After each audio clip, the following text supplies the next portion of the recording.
journey.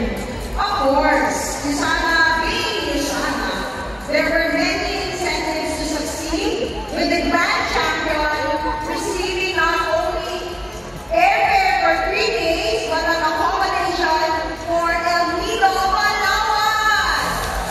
And I think it's time to see if they have truly committed to being part of the healthiest family on earth, through an active lifestyle and through our active nutrition life.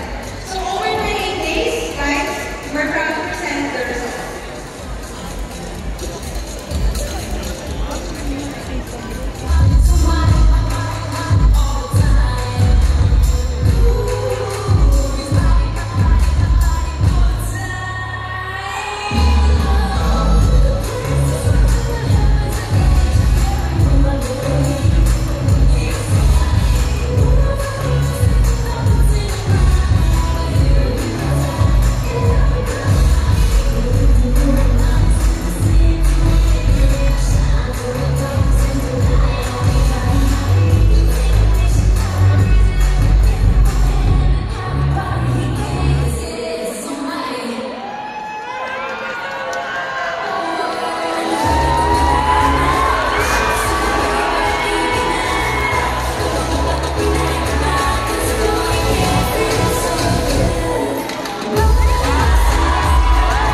Sali tayo.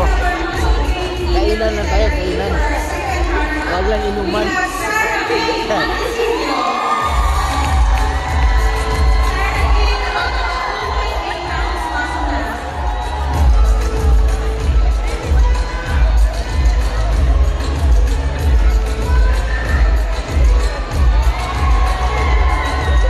Muscle gain.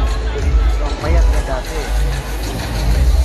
And we have our first runner-up. We have Minji Sangin. She will bring on the Bayan rin siya. for the season.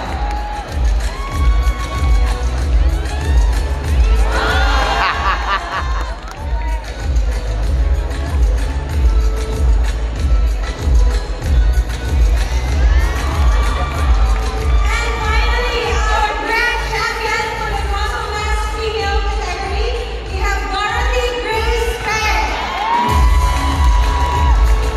Oh, wow. Dorothy gained a total of 6.4 pounds muscle mass.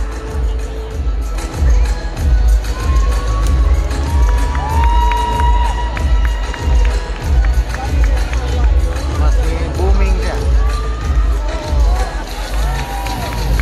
And there you have it. Congratulations to all our winners for our fat mass loss and muscle mass gain. So guys, sali lang ng sali. You might be the next 28 days challenge winners. A round of applause for all our winners. You too can be like them. Start your transformation to a fitter and better you by joining the 28 days Fat Loss Challenge Season 3. Alright, guys, season 3 will officially begin on Monday. So weigh in now to kickstart your fitness journey. Ayun na. Alright, Conduct your let's initial exciting rewards dyan. Await the top body. achievers.